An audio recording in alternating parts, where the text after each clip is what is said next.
Good afternoon, everyone. I'm Santos. I'm managing partner at Wavemaker. We're early stage investors based here in Singapore.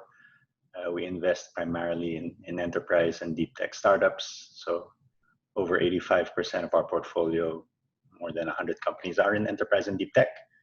And we're fortunate enough to have had the opportunity to have invested in Zilingo. And today, we're going to have a nice chat with co-founder CEO Ankiti Bose. So we'll start with Ankiti. So maybe Ankiti, for the audience, it'd be great to just, I guess, introduce yourself. And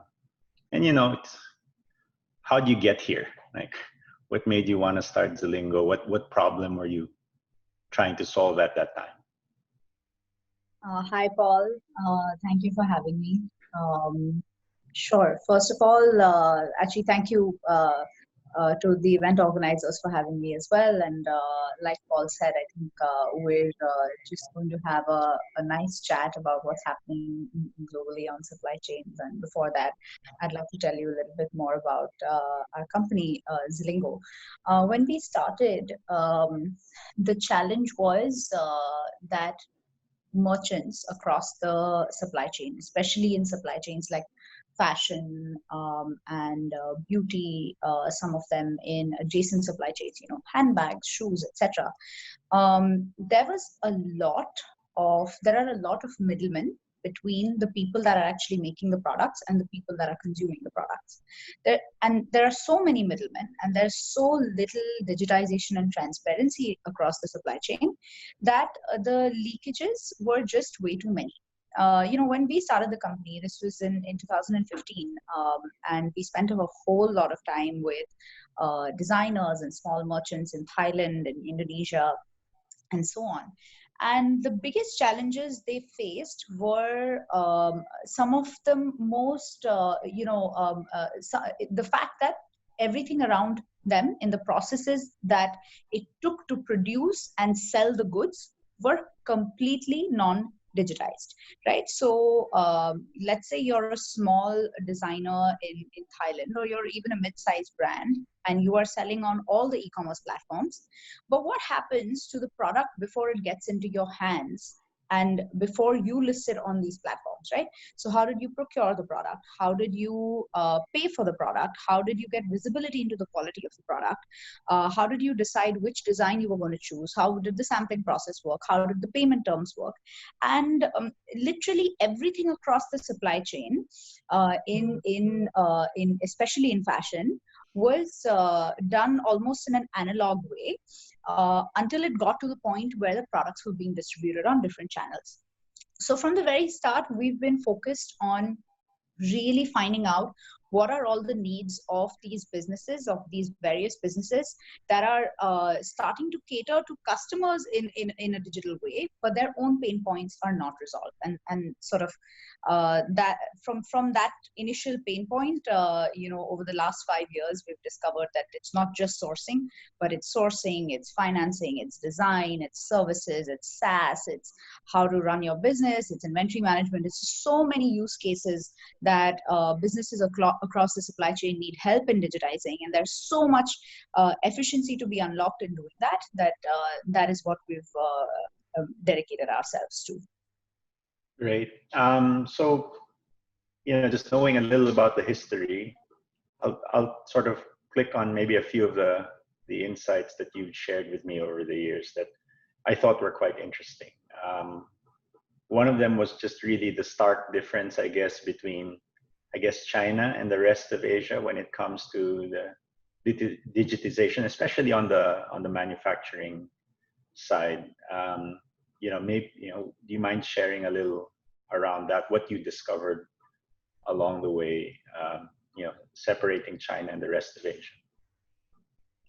For sure. I think China had a huge advantage, I would say 5 years ago, in terms of just the technology, the scale it had, the kind of access it had to raw materials, and the processes, right? The rest of Southeast Asia and South Asia was still catching up. catching up in terms of, access to raw materials, access to technology, access to manufacturing at scale. And over the last, I would say, 5 years or so, we have seen firsthand how basically places like Bangladesh, Vietnam, Cambodia, Indonesia, in big ways, and now of course Sri Lanka, India is also ramping up manufacturing in some of these sectors, have started to essentially play a very key role in distributing the I would say the weight that was being carried by China for this industry for a long time. And some of the geopolitical tailwinds across this over the last few years have been, obviously effective in pulling some of the supply strengths towards some of these key economies in Southeast Asia and South Asia. And we've sort of, grown as a company in the middle of that, in the middle of seeing how the supply chain started moving towards other economies outside of China within Asia itself. Some of the key things that started to happen was that, with digitization, with access to technology becoming wider, I think it became easier for suppliers and manufacturers in these other countries to become sort of more reliant upon their own or building their own ecosystem around themselves. And of course, as trade started to become more transparent because of e-commerce and especially because of the rise in B2B e-commerce, I think there has been a surge in our industry, which is basically how can you rely more on digitization and technology and stop leakages in the supply chain that were happening due to sort of old school middlemen and agents across the supply chain who would likely be playing the role of holding on to inventory or transferring inventory from point A to point B. But today, a simple API integrations onto an e-commerce platform can play that role. So I think over the last 5-6 years, this massive transition has happened, and there's a long way to go. But there's a lot of inefficiencies which can be removed from supply chains as we digitize more and more. Yeah, so one of the things we see across our portfolio, especially those that are trying to work with SMEs, the starting point is usually offline, right? And there is a certain amount of inertia, a certain amount of resistance to change, especially with digitization, because it forces you to do things in new ways. And now, once in a while, you're able to show enough value, or there's some event that triggers the openness to adoption of new ways. Now, if we think about the SMEs you work with, you will have both, I guess, the merchants and the manufacturers. Yeah. Do you mind sharing, giving a little insight on what were the things that you saw on the merchant side that made them more, I guess, open to trying new things, and the same thing on the manufacturing side? Because sometimes we take digitization for granted, that it's just going to happen, but it's not always that neat, right? It's not always that easy. So just wanted to, if you could share some of your insights on those. I think, I'm going to break this answer up into pre-2020. Yeah, sure. So what was already starting to happen for merchants and brands was that it was already very obvious to them that offline channels were, while they were still a vast majority of the sales, online was picking up faster, and they obviously had to play in the digitization game to not be left behind. I think merchants and brands, it became very clear that they all had to directly or indirectly become sellers on e-commerce platforms, and for that they would need to manage their inventory digitally and so on and so forth, because I think that shift had already started 4 or 5 years ago as as traditional offline retail sales started to be, started declining, and the online penetration started growing in the region. So that was already happening. Having said that, it was still majority of the dollar value still came from offline. And as a result of that, people were, very much willing to drive sales through online, but it still required a fair amount of marketing, and across the board it required a fair amount of subsidies and so on and so forth, to and make sure that everybody was encouraged to keep participating in e-commerce. However, with manufacturers, what I think what took a while was that most of them would be using pen, paper, invoices, and Excel sheets to keep track of inventory and QC, and it would be a sticker or so on and so forth. And over the last 2-3 years, I think what has happened is that a lot of software has come into the market. A lot of QC, line efficiency tools, factory management tools, shop floor technology. We do it as well. Has come in, which has shown factories that how can you improve the efficiency of your floor, and therefore save money, and sort of make your life much more transparent, and the economics become better. However, I think really the change started coming in the B2B commerce industry when we could, us and sort of everybody in B2B commerce could show factories that it's not just about saving money, but it's also about making money, right? So it's when you participate in the digital economy, you have so much access to more and more buyers, more and more brands, more and more people across the world that can access your products, as opposed to the 5 relationships that your agent brought you, or I was doing this business with my father was doing this business with my buyer's father. That sort of agency relationship that would exist in a traditional economy. So I think as people started seeing that value in the network effects that e-commerce can create, which obviously in B2C we're all well aware of, but it started happening in B2B in the last 2-3 years, is when it sort of started, I think, compounding, and we see the effect of that now. But however, as we stepped into 2020, what happened was that retail sales started collapsing due to COVID, and as of yet, most countries in South and Southeast Asia, they are still under some form of lockdown, or complete economic activity has not resumed yet, and a lot of SMEs and a lot of businesses are, of course, struggling as a result of that. Their revenues have fallen, and things are sort of on pause. But what has become extremely obvious now, more than ever, is that when we all return to normal, and hopefully we return to normal very soon, nobody is going to go back to the analog supply chain, because nobody wants to be in today's situation ever again. And hopefully, we will all safely, with our health intact, get out of this situation. And after that, nobody is going to want to have inventory buildup, lack of visibility of the supply chain.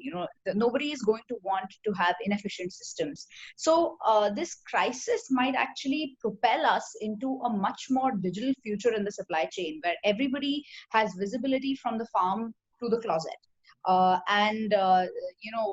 It's every time in history when there has been this kind of a shock, it has had a huge impact on the way people behave in a very fast and permanent way. So I may be wrong, but this is my prediction, that I think the supply chain is going to transform forever and ever. Cool. And maybe to give people a little more context about the adoption, right? Like, so it's, maybe let's root it with some numbers. If you don't mind, just sharing, how you've grown over the past few years. Understand that there's some things that will happen in COVID. So maybe, how has the platform grown? Because it's a great way to prove that people are actually adopting things. And then we can talk about what's happening during this COVID period, because I know there are some interesting things that you're doing as well. And then we can talk about after.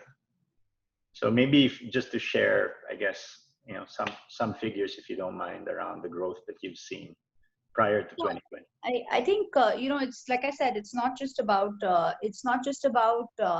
I think as an industry, what has happened is that maybe over the last 2.5, 3 years, people suddenly realize that e-commerce the benefits of e-commerce, of transparency and quick delivery, traceability, tracking, etc., can and should apply to the whole supply chain, and especially to the B2B aspects of it, which was fairly, I would say, black boxed in the way that it used to happen. And just the sheer availability of a platform that could connect buyers and sellers transparently, plug in payment methods and logistics methods into the platform, in and of itself was I think is a huge step forward for the whole industry. And then beyond that, as we started, I think if you were to ask me what are the 2 or 3 things that really propelled growth and adoption for B2B commerce and digitization across the supply chain, and there are several things that have happened in the last 2-3 years, but I think the top factors or top catalysts have been the availability of data across the whole supply chain. So the minute you start using commerce, the minute you start using the right SaaS tools, inventory management, you're doing the transactions online, suddenly that data is available, and that data can light up services. Right? So you can provide services on the basis of that data, whether that is financial services, whether it is software services, whether it is marketing services, all of which have a compounding impact on how much more economical that business can be, and therefore how much growth you can drive as a technology company for that business as well. So I think those have been some of the key catalysts that over the last 2-3 years have really transformed adoption for us. I mean, when we started doing B2B and then eventually added services and the financial services platform, the business has grown over 100% since then, right? So there's just commerce, and then there is obviously commerce with the intention of providing additional services, because you now have access to access to the business in such a profound way that you know exactly how to help them. Okay, so we were on this merry growth path, and COVID hits. Yes. So if we just talk about today, what are we doing today? With this, because it's never easy. So how have you been managing? I think after it's arguable what I'm about to say, but I think after travel and tourism, retail is definitely one of the worst hit, which means that which especially when you're doing retail in discretionary spend categories, right? So non-essentials. For a variety of reasons. It's not always just that people don't want to buy. It's not true in every market that people don't want to buy. But then there is the challenges of lockdowns and whether you can ship essential goods and non-essential goods, and the rules are different in every country. So as an industry, I think, fashion, lifestyle, anything that's non-essential product has been hit and has been hit badly. And really what is happening now is that, like I said some time back, people have realized that a lot of small businesses especially, and a lot of big brands, there's news out every day on how several big brands are suffering in this industry, how they are going to cope with this challenge now. And there's the main challenges that businesses have are around illiquidity, inventory buildup, and so on and so forth, which is exactly the kind of problem that a tech company would try to solve. But in a good day, like you said, it would take a lot to convince traditional businesses that you must digitize. But because of this crisis, I think we've all been sort of forced to understand that that the traditional way of running the supply chain has now transformed forever, because the smallest guys, the manufacturers, the factory workers, the farmers, are going to be somewhat worst hit by this. If things go badly, you're already seeing news. I was reading this morning about a lot of order cancellations from a lot of big brands across the supply chain, and it's hitting places like Bangladesh the worst, where a majority of the raw materials and the ginning and the manufacturing is happening. And really, how do you overcome this? How do you what is going to happen, right? A lot of people are saying there's going to be revenge shopping and that will take care of all of these problems, but really, can you really predict that? Can I really predict that?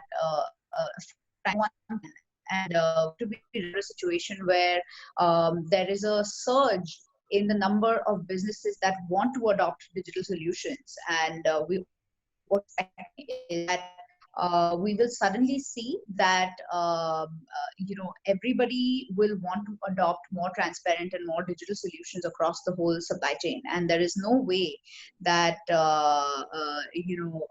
anybody will want to stick with an analog version of this, because it's just too risky, right? It's just too risky. This is going to be an irreversible shift in people's. This is going to cause an irreversible shift in people's behavior. And so, everybody's talking about the post-COVID world, and you've already started to allude to that. Are there sort of, one or two areas that you're really excited about,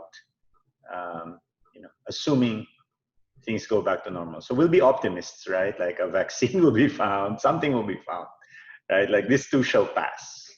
Yeah. And, with this, adoption of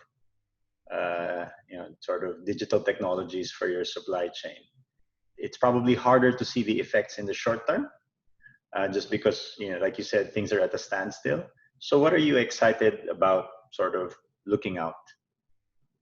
I think two things. One is that I think the way that businesses will think about planning for digitization of the supply chain has gotten expedited by 5 years.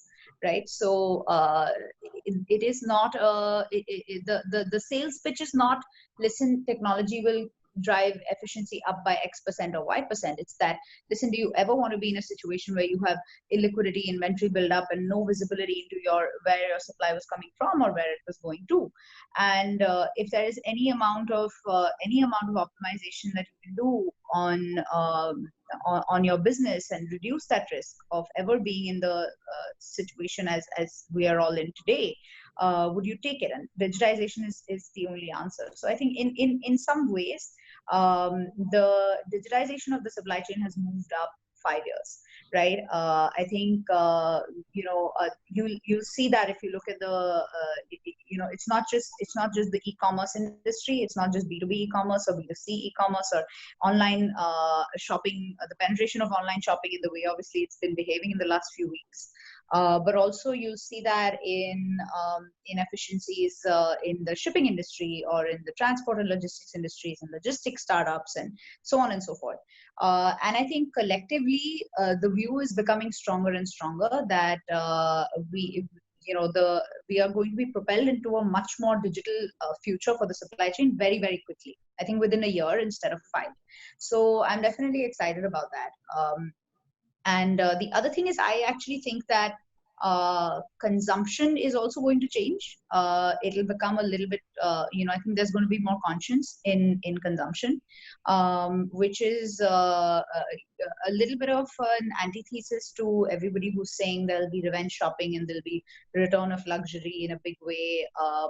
And maybe that will be the case, but it'll still be with a conscience in terms of consumption. We were, especially in developed markets, right before this crisis, and of course we were also at like a all-time bull market as well. But we were at a consumption peak in terms of how much discretionary spend was happening per capita in developed markets. And I think that is going to transform. People are going to be much more sensible about what they buy, how they consume, how money is spent, etc. So I think that will be an interesting shift, an interesting thing to watch for us as an industry. Yeah. Sorry, we're going to take a cue from the hosts, Oh, yes.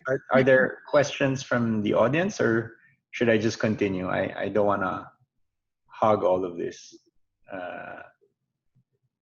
Okay, if I don't hear anything from you, I'll just continue. No, so you bring up this interesting point around, a little more conscience, right? And this whole topic around ESG, Yes.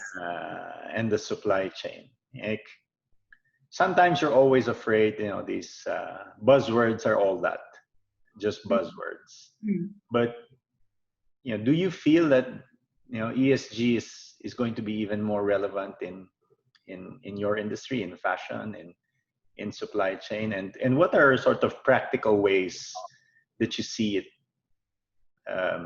affecting your industry?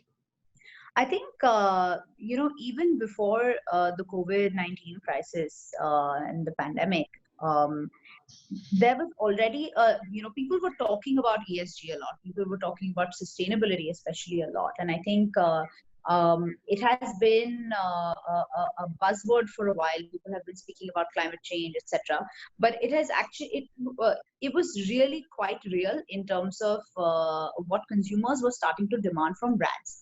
And my prediction is that, after this crisis is over, people are going to be even more demanding from brands in terms of what they are buying, especially whether the manufacturing is responsible, right?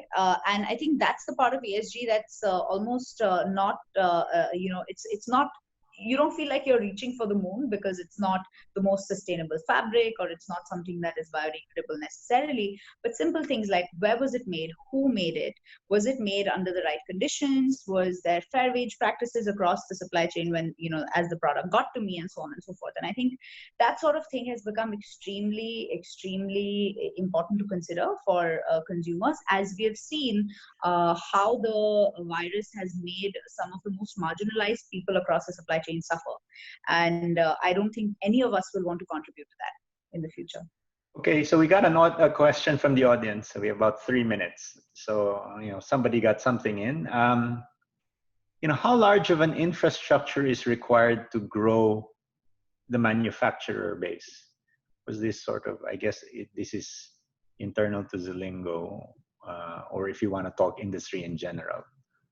But I think how large of an infrastructure, I think more than, I don't think it's a cost thing. I think it's much more of a product thing, right? So if you really want to digitize manufacturers, I think there are 3 or 4 key aspects to look at.